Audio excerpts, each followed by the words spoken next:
We're live.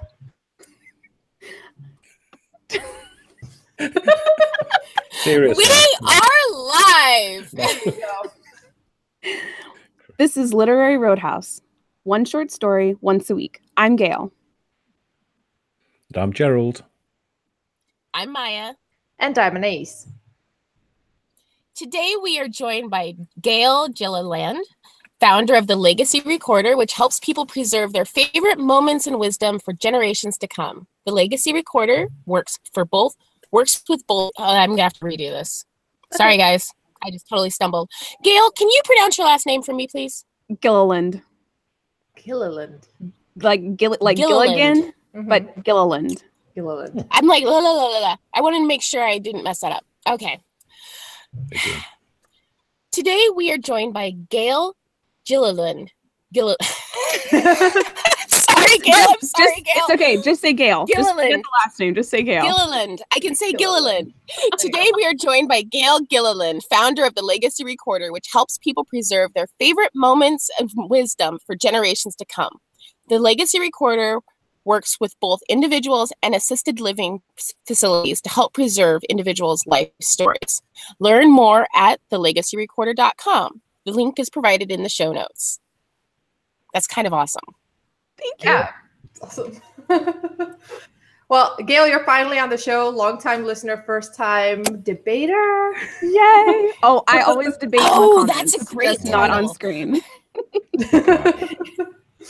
Yeah, actually, before you guys joined the call, Gail and I were talking about, the ones that she says that she can find something good in every story that we've discussed, even the ones that we're all struggling with. So I gave her a challenge. The story, maybe I'm not going to say right now which one, but a story that to this day, I'm like mad that I read. So Gail is going to defend it.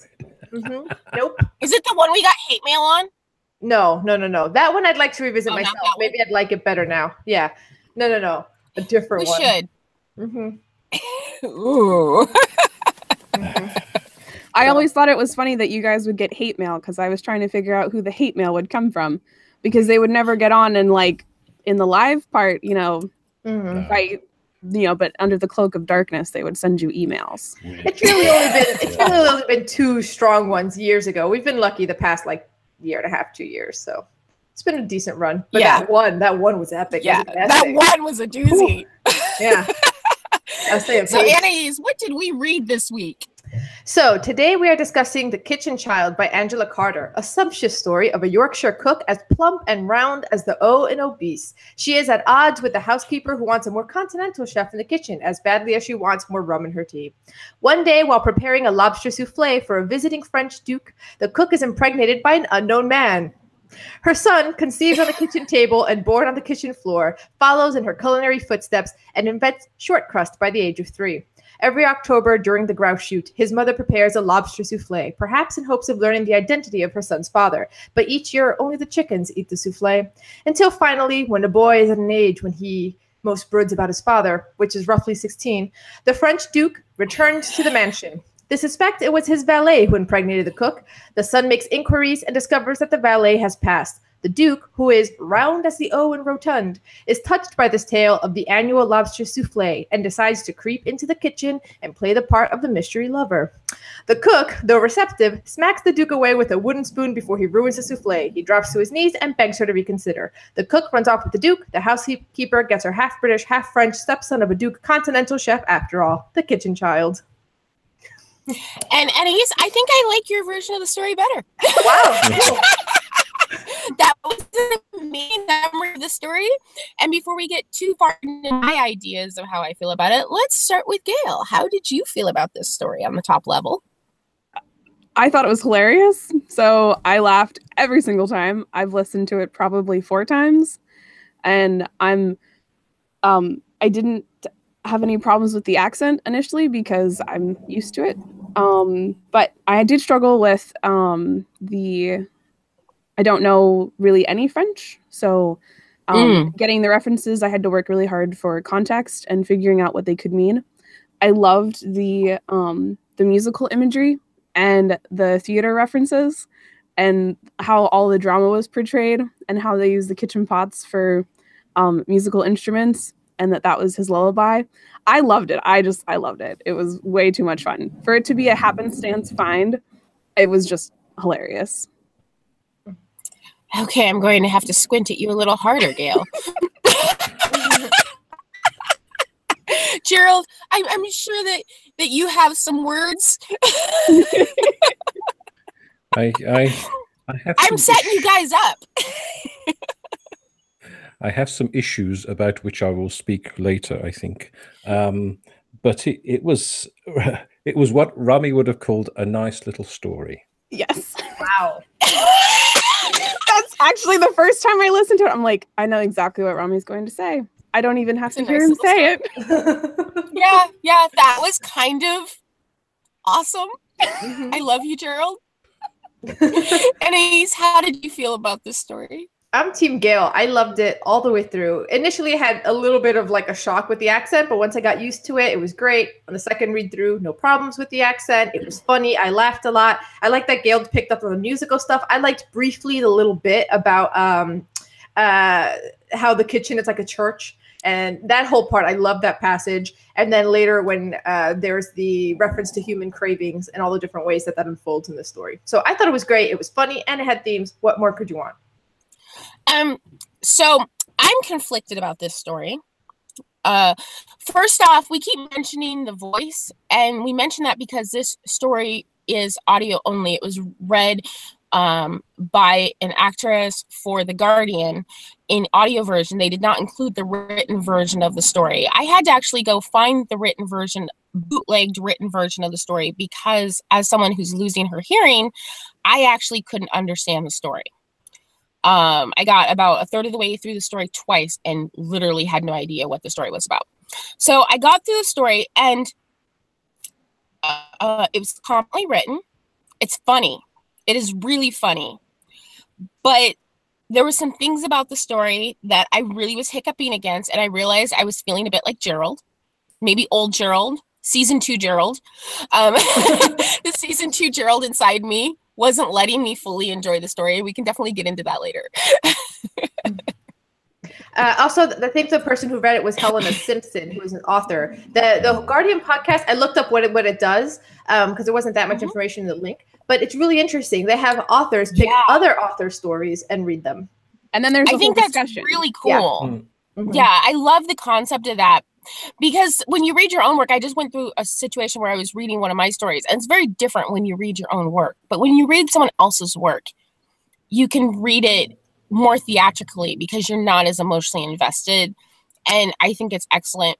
It was just very difficult as someone who's hard of hearing to read the story without having access to the words. And her reading it would be completely different from another author or actor reading it, and it's what I enjoyed about it is that it really showed how she interpreted the story and the pieces that she put emphasis on, and that made me want to actually go read her books, because I thought if this author enjoys these moments, then she must have included those in her own works. Yeah, that's really interesting. And it wasn't over dramatic either, which I quite liked. No, because Gerald, maybe you can tell me. What? I'm sorry, I'm getting lag, Gerald. I'm sorry. Don't worry. I was going to ask you, what part of England does her accent hail from? Because she didn't have like a typical English accent. Like normally most English accents I can understand with no problem, but hers was difficult for me. I missed that last bit. Did you say that accent was difficult? So do you know where it's from? No, basically. No. I think it's what we would call home counties, which is the sort of area around London. It's that sort of accent. Let me just go and find it. Yeah, because most English accents I understand with no problem, but hers was very difficult for me. So I was curious. Lynn Simpson. Are you looking it up, Gerald? Yeah.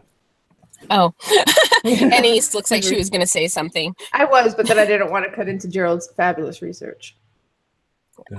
Yes. She was born She was born in Bristol, which is in the west of the country, but then she was brought up in Croydon, which is just south of London. So I was okay. I haven't heard a Croydon accent very often. I think I've only heard it twice, and I think I had issues then too. I think I just need to hear that accent more.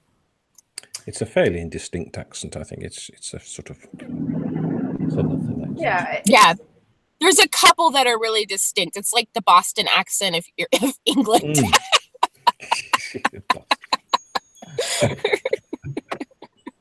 It is. I don't. Did Maya freeze? I don't want to jump in. No. If I don't know where Maya. No. I'm waiting for you to talk. I'm just waiting. Okay. I can tell you're about ready to say something. Yeah. Okay. So I was just gonna say. So going back to the story. So Gail, when you mentioned the thing about the music, that part really interested me, because the first time I listened to that section in particular, I was like, this is madness. And then the second time I'm like, I think that madness was intentional. And I don't know what you when he's born, you mean? Yeah, when he's born, the lullaby, and then when the housekeeper comes down, it happens again when they're like, it's totally intentional. Like, it's, doesn't she use the word cacophony? Like, it's this big announcement of his birth, and there's no trumpets available.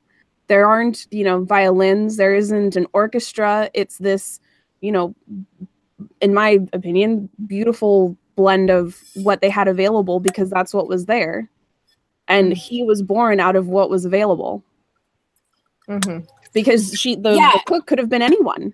And the mysterious lover, I have some theories on that, came down, took what was available, took what he wanted, and then the production was made out of what was available. So and then all the comments about how she talks about getting the lobster from the sea, and like it's given, from the father of the sea, that's where the lobster come from. Like the whole thing is this origin story. So I thought the music part was very cool. So. Yeah, I thought it was cool too. And for me, it worked as, it's not a metaphor. I'm trying to think. It's like a reflection of, this child is born in the kitchen. He is the kitchen child, and he grows up to be a master chef. He is inventing a crust at 3 years old. He is the royalty of the kitchen. And what happens when royalty is born? You have the heralds out front with their trumpets, heralding the birth of the new prince. And so he is the prince of the kitchen. So it only is fitting that all the kitchen staff would be out there and clanging the heralding of this prince of the kitchen. And honestly, it was my favorite part of the story as well. I bet he becomes the king of the house, because you remember when she talks about that there's not room for two queens, and that the housekeeper hates the cook. When the cook leaves, the housekeeper is no longer the queen. I bet the boy is the king of the kitchen and the king of the house. Yeah. Also, I like how he isn't an apprentice; he's an acolyte. He becomes his mother's acolyte. And that's right after the whole religious thing, where at first he's like the deity. Like it has that whole thing about what Maya was just talking about, like the prince, that sort of like very important station. And there's all the other things about that passage that I liked in particular, because later in the story, there's a line about human cravings. And throughout the story, there's the craving of food, the craving of love, a little bit about belonging, the way that the staff rally around each other, how the Yorkshire cook belongs there, even if the housekeeper wants someone else. The son is curious about who his father is. And then there's all these sort of allusions to religion, which is a place where people sometimes have those sort of questions satisfied or come to contemplate those questions. And the way that the oven and stove is like the altar, like that. I love that whole little, that section was probably my favorite, more so than the music, because I think it tied really neatly with the other themes in a way that just like, don't forget that this isn't just a comedy. There's a real importance here about food, especially the way that they kept misusing food. Like the housekeeper, whenever she would speak about food, the things she wanted, part of the joke there, if you started looking up these French words, was like, things that she wants, like she doesn't know what she's talking about. She's just saying French culinary words in a silly way. And it just like the fact that she keeps doing that and she doesn't seem to get it, and she doesn't seem to get who the real queen is or the importance of this child. It's like she's like the blasphemous one on the outside, ruining this nice thing they got going on, like this like church of food and mysterious like coitus. I love the immaculate conception, the immaculate kitchen conception. think it's And immaculate. we keep we keep dancing around this, but we're gonna have to confront it. I mean, this is an older story. It was written in what? Was it? Do you know what year it was written? 40? Or is it newer? For some reason, I thought it was written earlier. I'll have to look it up. Oh, that's why I was thinking She was 40s. That's when she 51 was when she born. died in 92, so she was only Yeah. born in the early 40s. So. Yeah, it says So that. I'm sitting here. Because I'm looking at the book that it was anthologized in, and the first copyright is 85-86. But Yeah, and she died in 92. She was 51 when she died. So it's not that old. In light of life in the last couple years, the beginning of the story, I turned into Gerald second season, where I was morally appalled by the story and had a hard time getting past my being appalled, because this woman is cooking and this man just comes up behind her and rapes her, and she has a child, and she spends the rest of the story pining for him. And I was so uncomfortable. And I am like the first person that's like, stories come of the time that they're written. We have to, appreciate them of that time. But this story gave me a hard time. But it was all right, because he gave her a job, so that's okay. I mean, I think... Which made it even worse. I think for me, the reason why that didn't bother me as much is because, like, there's 45 people in the kitchen as this happens. So there's a sense of, like, please don't take this too seriously. Like, it's not about this moment. The 45 people were only in the kitchen the second time. The first time they were not. They were out doing other stuff. No, I think they were. They were there. That's why no one knew who it was. That's why no one knew who it was. They had to go do other stuff to, like, prepare for something. I forget what it was. But there was, like, a line in there that explained that. That's why nobody knew who it was, because everyone was there for the grouse shoot. They had all the hands had been brought in to make sandwiches, and everyone had their backs turned. And but they were in the kitchen though. Like they were present. I think that's the part where like everyone was just so busy like cutting sandwiches. And so that makes it better. That doesn't make it better. So when I picked this story, Maya, no joke. I just want to say this. So when I picked this story, I will be honest, I picked it without listening to it first. I had read a couple of reviews, and I just thought this sounds absolutely hilarious, and they never do any humorous stories, or at least I never happened to catch the humorous ones, and I need some humor in my life right now. And barring any moral, like, and I had some of the same problems, and I thought, the reason Maya is going to have a problem with this is because it goes against every feminist idea there is right now. And it was written recently. I knew it was written recently. But it's like, and I totally understand. But it's more than that. It's more than that, because how many times have I been called the man apologist on this show? Right. By both Gerald and Anais and Randy. How many times have I stuck up for men in fiction behaving badly?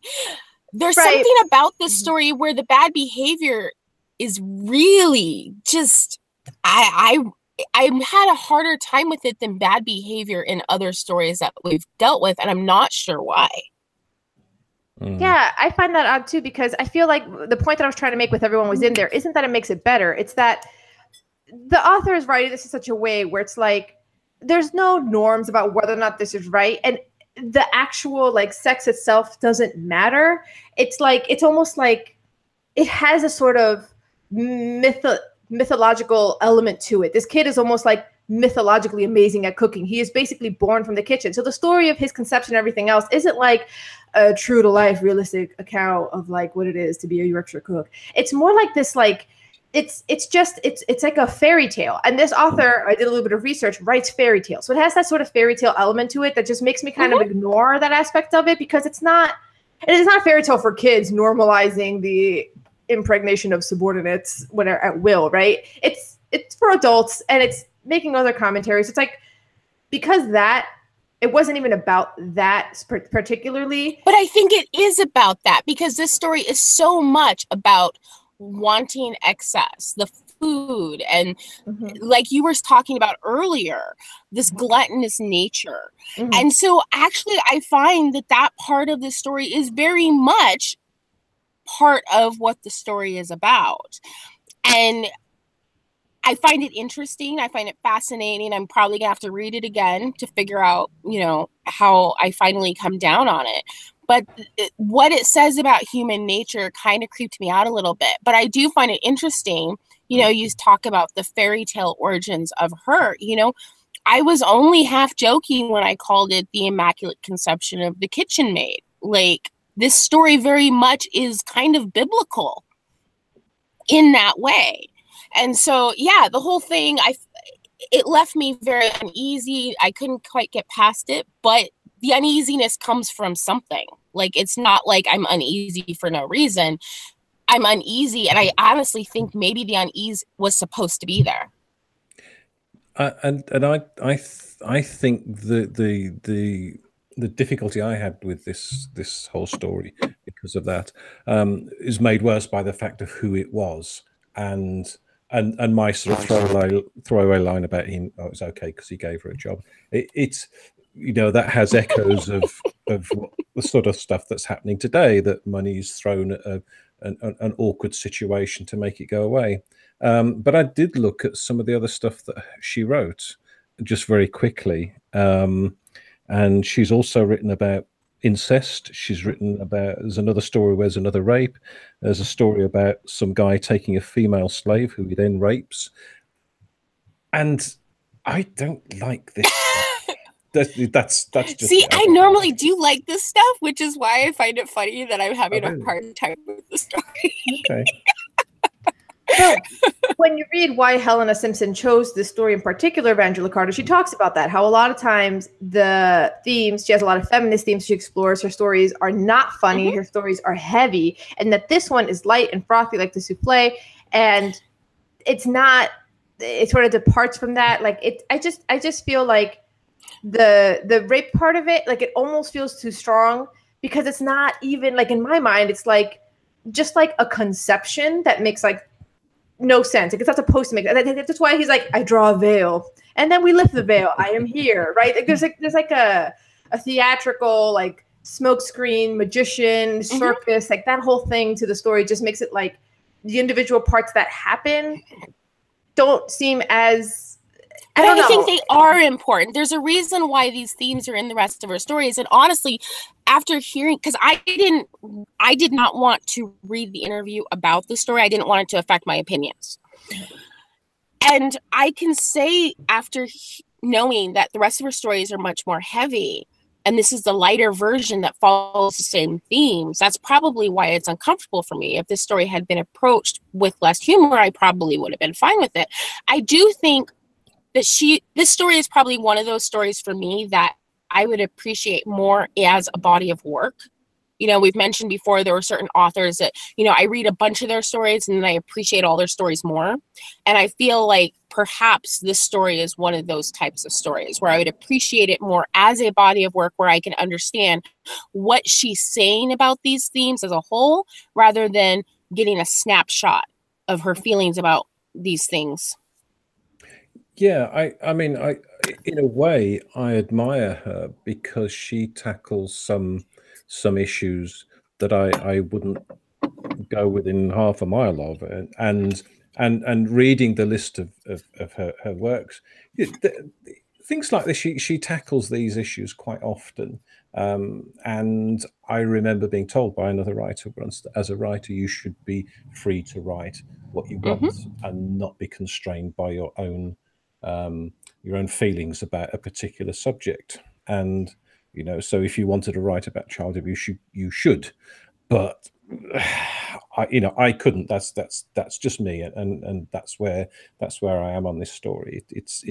I understand what Annie's was saying about yeah, it's sort of, it's almost treated humorously as well, and so I understand the desire to make it light and fit in with the light and sort of humorous tone of the story, but it just go, what just happened there?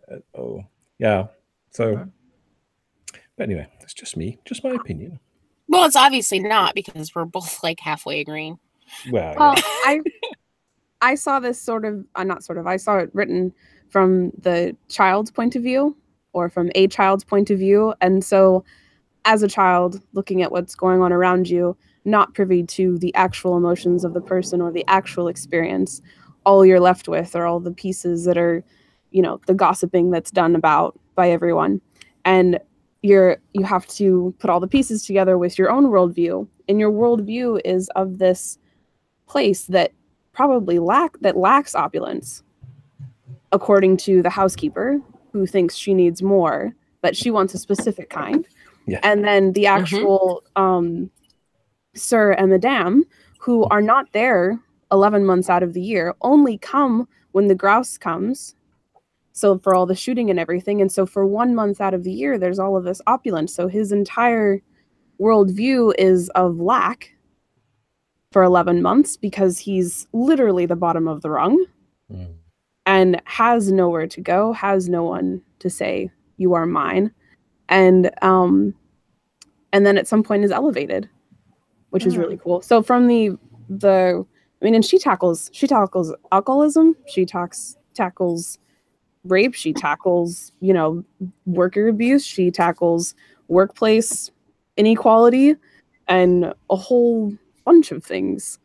So and from that childlike point of view, which I think is really cool. So I think I'm starting to appreciate it more. Something that you just said reminded me, as far as categorizing the type of story this is, you know, I didn't really think about it, but it reminds me a lot of The Way of All Flesh, which is an old English satire that is hysterical, and it has a very specific type of humor, and it takes you a little bit to get into it, to understand the humor. And I feel like that's the type of writing that this is. It's so absurd and it's definitely tight. satire. It's so tight, and I think fascinating. You know, it's funny to hear Gail say that from the child's perspective, you're tackling worker abuse, alcoholism, rape, and there's a part of me that's like, I feel like, is tackling the right word? Like, it's all in there, but you don't see the effects that it's had on this kid, other than the only argument I'd have that maybe is he seems really cool with the Duke just coming down and like boning his mom in front of everyone. He's there describing it in terms of like fat metaphors and livestock metaphors, which is like, what? Like, that's the only time when it's like, maybe this version of sex has been normalized for him because that's the only thing that he is aware of. But like, there isn't that much commentary about the housekeeper's alcoholism other than it exists. The effects of that aren't really shown on everyone else. Everything is treated so lightly that I don't know if you can say it's been tackled necessarily. And I don't probably isn't the right word. Yeah, and not just I think that, maybe like, shown, just exposed. Right. I don't think it's dealt with. Yeah, but I feel like the author isn't trying to get you to conclude anything about any of those things one way or another, and it focuses very much on this sort of mythological story of the kitchen child, precocious child cook, you know. So and I think maybe that's I think maybe that is where my problems lie. It's like you're showing all these problems and then you don't actually have a commentary about it. And in most stories, I would be like, that's because you as the reader are supposed to have the commentary. It's not the author's job to do your thinking for you. But in this particular story, I kind of want a little bit of commentary just because it's so funny. I don't know. I think if you look at it, that she's the author's actually shining a spotlight on these things. So she's saying this is the stuff that happens in these big grand old houses and the Pride and Prejudice and the rich people, but below stairs all this other stuff happens. And don't we already know that? Maybe we don't. I don't know. No, so it's not really commenting on what happens upstairs. The people are only in the house 2 weeks out of the year.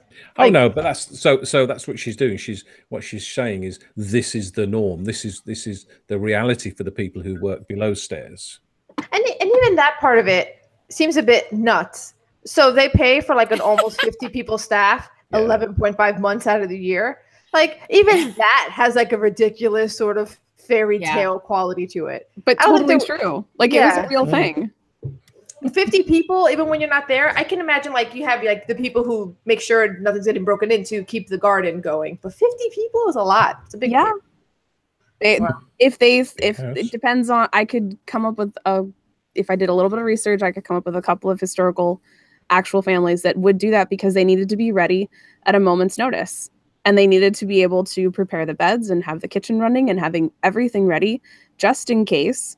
The Duke came, the King came, the Queen came, and that was a part of their obligations as people who were landed people.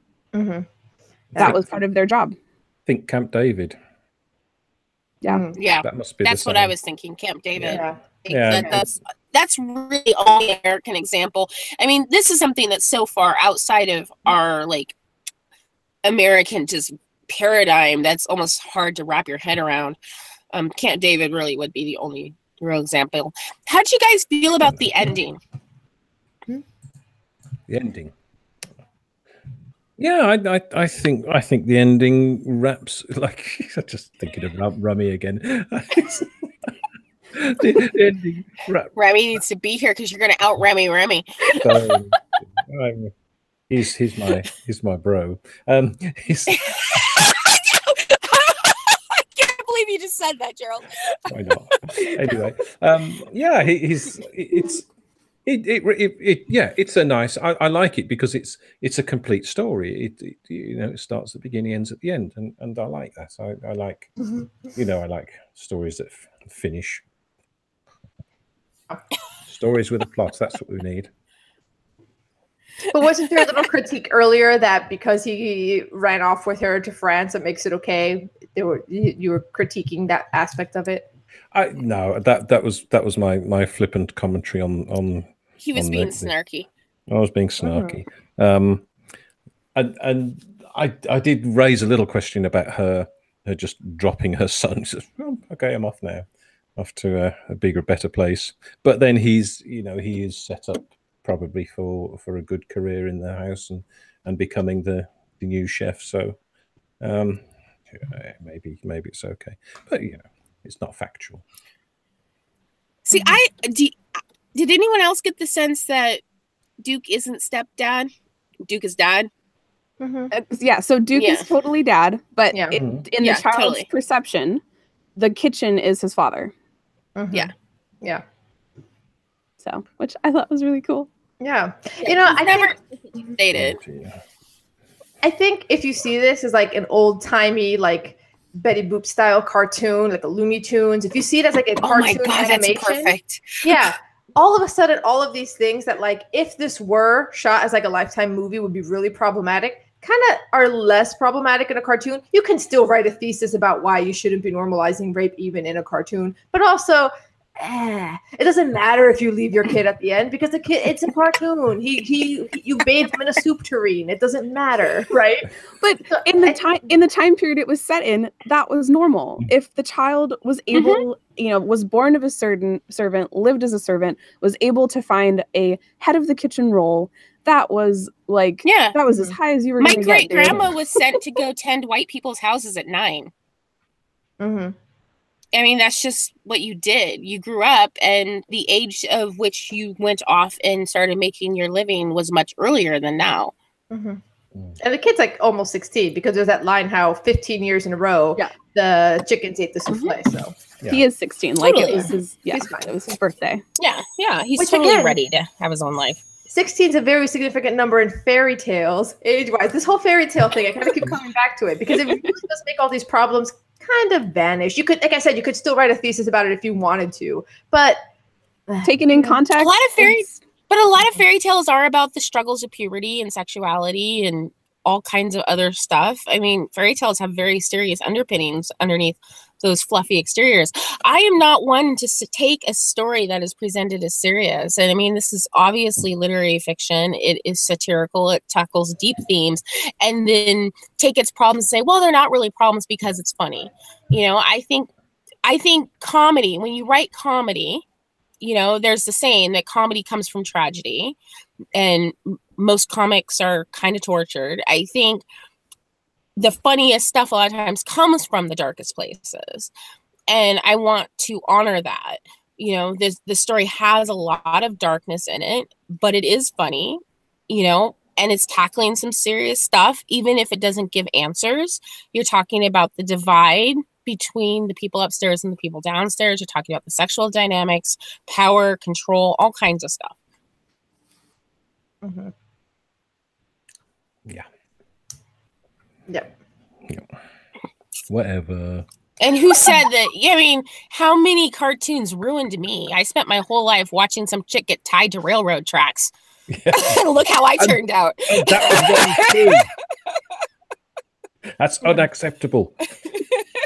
Yeah, I guess for me, it's just like if every sort of box needs to be ticked to make sure that it's in no way problematic at all times, but then you can't. But that's like, not what we're saying. I don't think that any of us are saying that.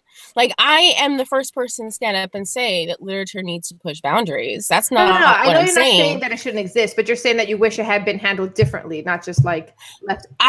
What I'm saying is I find it interesting, given the types of stories that I'm able to appreciate, that this particular story rubbed me the wrong way, and I'm trying to figure out why it rubbed me the wrong way. Mm-hmm. And I think because the difficult topics were wrapped in such a satirical exterior, I wasn't able to access the story as easily as I could have under other circumstances. It doesn't make the story wrong. It just makes it interesting that I can handle a rape scene, an incest scene when it's serious, or even when it's portrayed in a completely not more like portrayed in ways where they're not saying it's bad at all with no problem.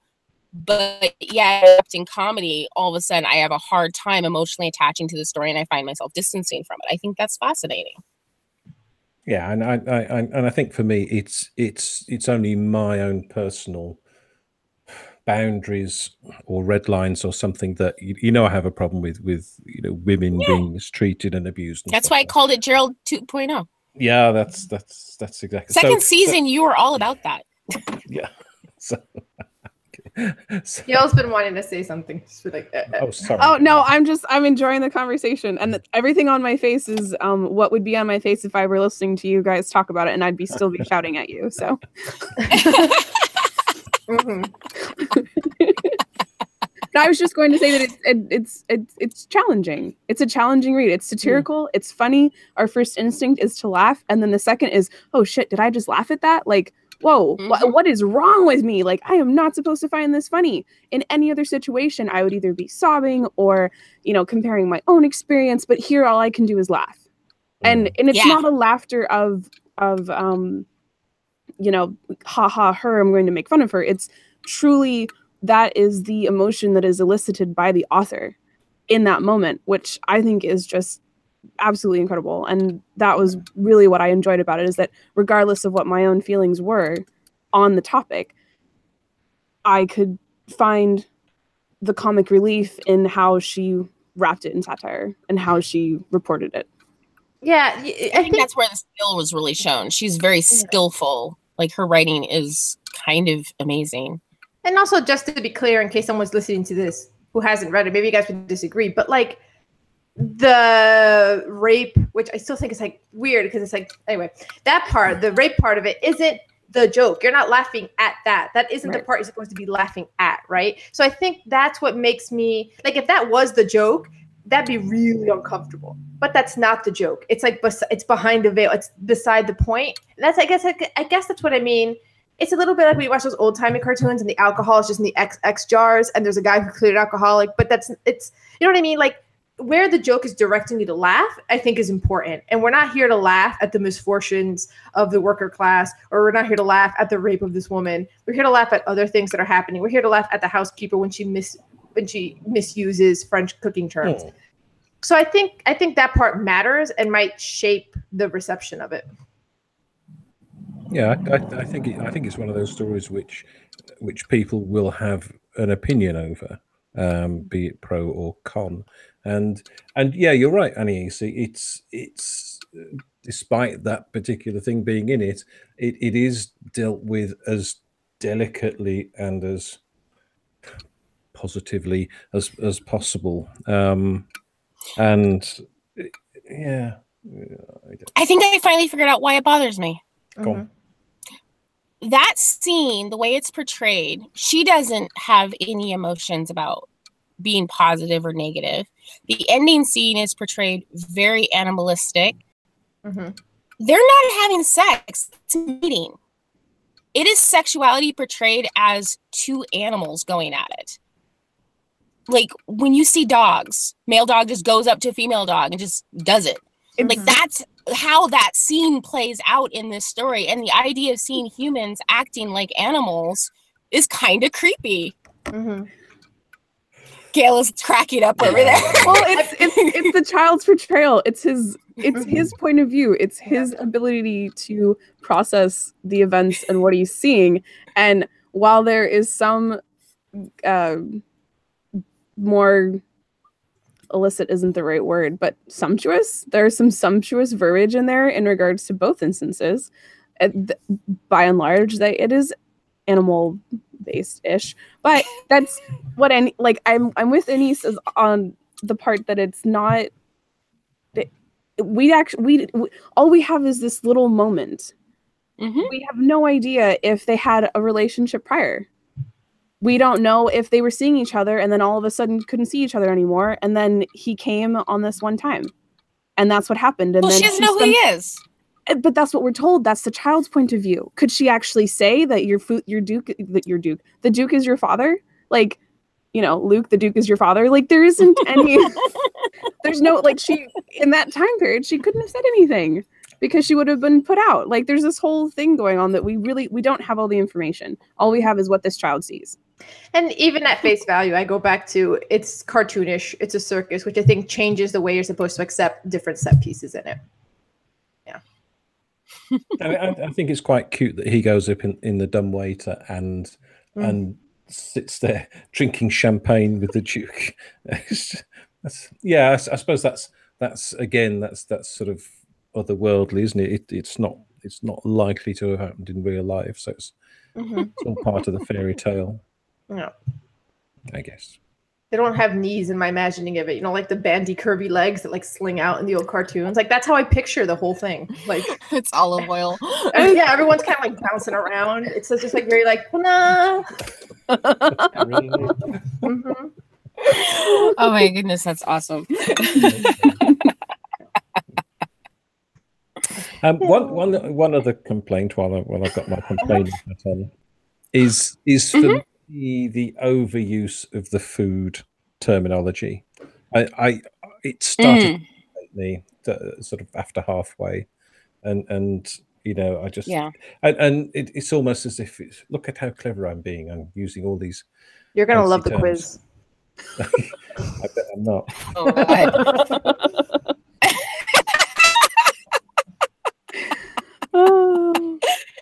So yeah, I'm done. I'm all discussed out. That was awesome. I actually loved that part. Like, I loved the fact that the food was in there and the French comment, like everything was in there because the whole mission of the housekeeper was to get her thrown out because she wasn't good enough.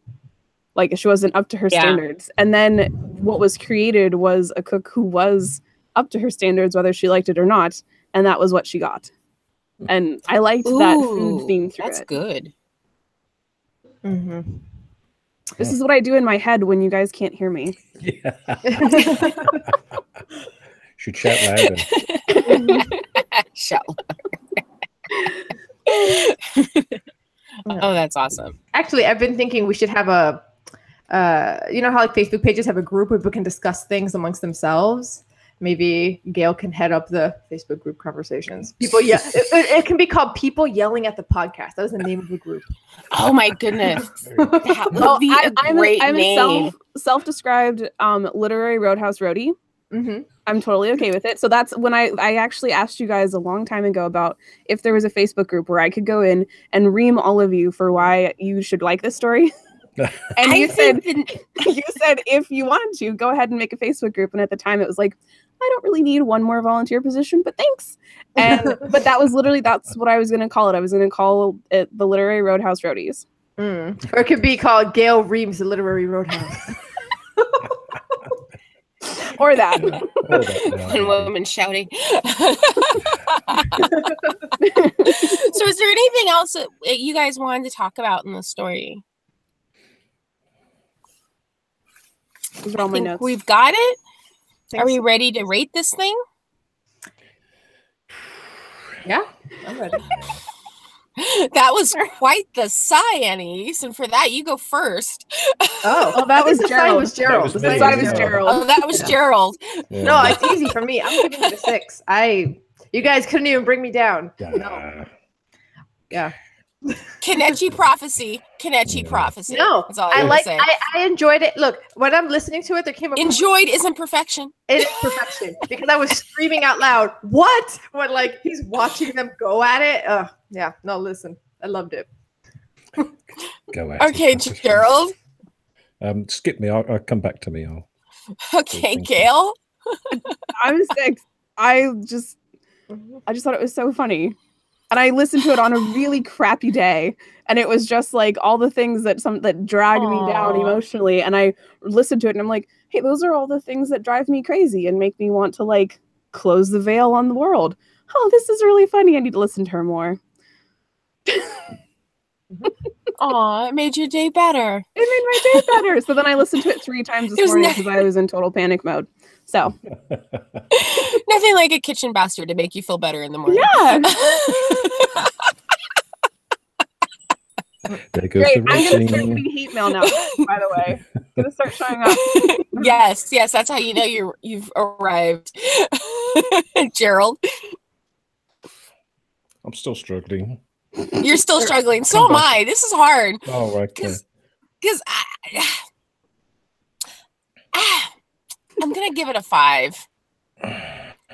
Like the thing is, the writing is so good, I can't go lower. But my actual enjoyment of the story is probably closer to a 4. But the writing is kind of immaculate, and I can't ding her for that just because I didn't like it. Because the writing is great. There's really, really strong metaphor and symbolism. So 5 it is. Yeah, and our ratings are all about how we feel about the story, not how we should feel about the story. That's not a preface to the score I'm going to give it, by the way. I'm going 4. Yeah. You both went higher than I thought you would. Yeah. Well, yeah, the writing is tight. That's the problem. It's like, the writing is really tight. The writing is good. The reason I didn't go maybe to 4.5, maybe even to 5 was the thing about the French words and the cooking references, which did irritate me, rightly or wrongly. So, yeah, it irritated me too. Actually, 4, definitely. Yeah. Okay, it's time for the game. What are you guys submitting? I am submitting a short list for the Kane Prize for African Literature by Leslie Arama from Nigeria. She wrote "Who Will Greet You at Home." And I shall submit what I submitted last time, I think. And Of Clay We Are Created by Isabel Allende. And I'm submitting The Drowned Giant by J.G. Ballard. Also, just so you guys know, so I asked Gail, I was like, do you want to host? Do you want to submit a story? She was like, oh, I'll submit your story. So, Gail, you don't even know this. That story that I asked you to submit is actually submitted by another longtime listener, Todd, who really wants to discuss it. So you're not doing this for me, you're doing this for Todd. Okay. All right, Todd, no pressure. I got it. No pressure. Whose podcast is this anyway? Todd's. It's Annie's. It's Todd's. Todd's the guy who designed the Bradburys that are on the web that we see on the old post on the website. Oh, I know. Yeah. I love those Bradburys. They were so cute. Okay, so Gerald's gonna love this quiz. It's difficult cooking words and what do they mean? Oh, I couldn't get any sooner. It's multiple choice. It's 2 questions each. I had 8. I'm going to cut it down to 6 since Rami's not here. So go a little bit faster. So what we're going to do is I'm going to go Maya, Gerald, Gail, and then I'll give you the multiple choice. If you get it wrong, someone else can steal if they know it. So you can steal. Okay. So, Maya, which of these is an emulsifier? Mustard, apple cider vinegar, soy sauce, honey. Honey. Nope, it's mustard. Oh, I didn't let you steal. I'm going to let you steal next time, Gerald. Anyway, an emulsifier is it can keep two liquids together that would otherwise separate, like oil and vinegar. Gerald, do this? Gerald. Obviously, Yeah. I'm So what happens when you cook? Yeah. I'm going to be reading. Okay. All right, Gerald. Yes. Go on. What is a court bouillon? Is it warm clarified butter, broth used to poach foods, a water bath used to keep food warm, or a French seasoning blend? A broth, number 2. What, Gerald? Yep. I knew that one. Oh my God. I knew that one too. This is all right. I did not know that one. Okay. Yeah, it's a we're quickly cooked broth, usually for seafood, fish. Okay. Gail, what does it mean to cook something in papilote? To slowly cook something for several hours, to cook something in a simmering liquid, to cook something in parchment paper, or to cook something in its own fat?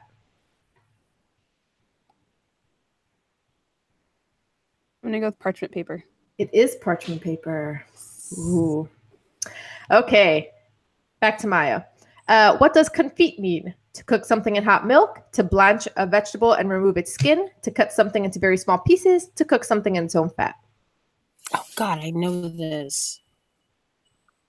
Own fat. Yep, own fat.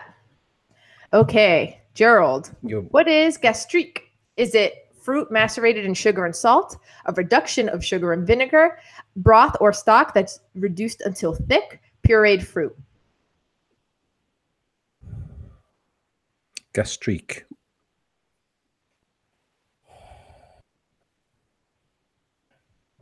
Could you do them again, please? Sorry. Okay. Is it fruit macerated in sugar and salt, or a reduction of sugar and vinegar? Is it a broth or stock that's reduced until thick, or pureed fruit? The second one. Oh my God, Gerald. Oh my goodness.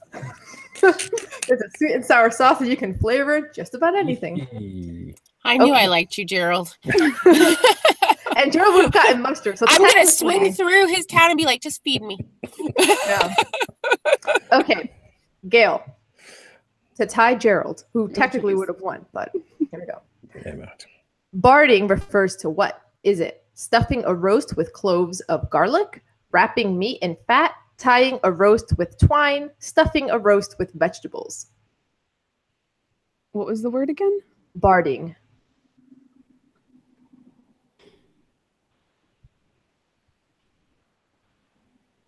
You have the options again? I think it's the fourth one. Stuffing a roast with vegetables? Yes, by the way you said it, it's no. No. It's no. It's wrapping fat. It is fat. Maya, it's fat. Good job. You and Gerald are tied. Sorry, Todd. Okay. I have a tiebreaker. Okay, tiebreaker. Yeah, sorry, Todd. It's okay. I'll keep submitting it, Todd. Don't worry. Okay. Foie gras, duck or geese liver, is considered luxury food. Ducks and geese are force-fed to enlarge and fatten their livers. You may be surprised to learn just how old this practice is. Which ancient civilization first recorded force-feeding geese?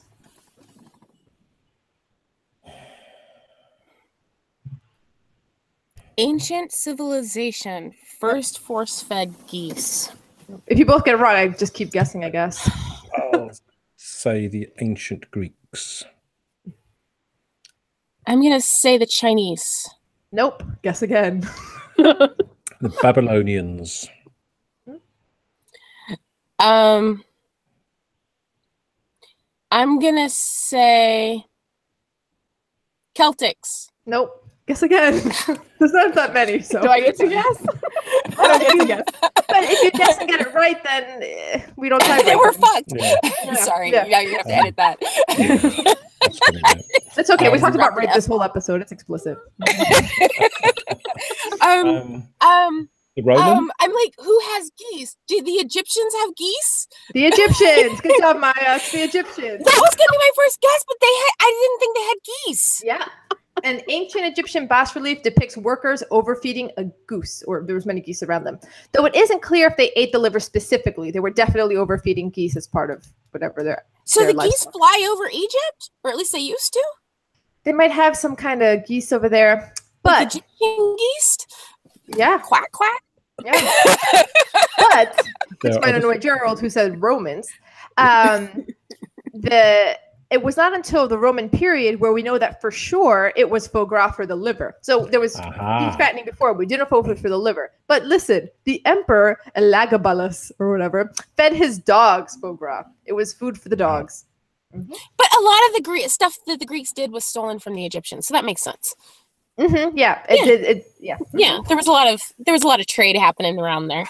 Okay. Yep. So next week we will be reading Who Will Greet You at Home by Leslie Nika Arama. Okay, but before you go, share your best souffle recipes with us in the comment section at literaryroadhouse.com. Or maybe you're a cooking whiz and were disappointed by our performance in the quiz today. No, you weren't actually, because Gerald and Gail like. Hey, and I stole it. How often does that happen? stole. Like I was behind, I was lost, I was like out of the running. You Come on now, that was epic. Well, here's a question for you guys. The kitchen child is stumped by how to use the letter X in a cook's alphabet. What cooking-related word starts with X? Tweet your answer at Lit Roadhouse. Want even more hilarious prose and paternity mysteries? Join the Literary Roadhouse Book Club, a monthly show that discusses full fiction novels. And after the story, we only eat lobster souffle. Support our expensive dining habit and this podcast at patreon.com/Literary Roadhouse. Every bit helps. And as always, share this podcast with the hiccuping alcoholic housekeeper in your life. Until next time, read a good story. Epic.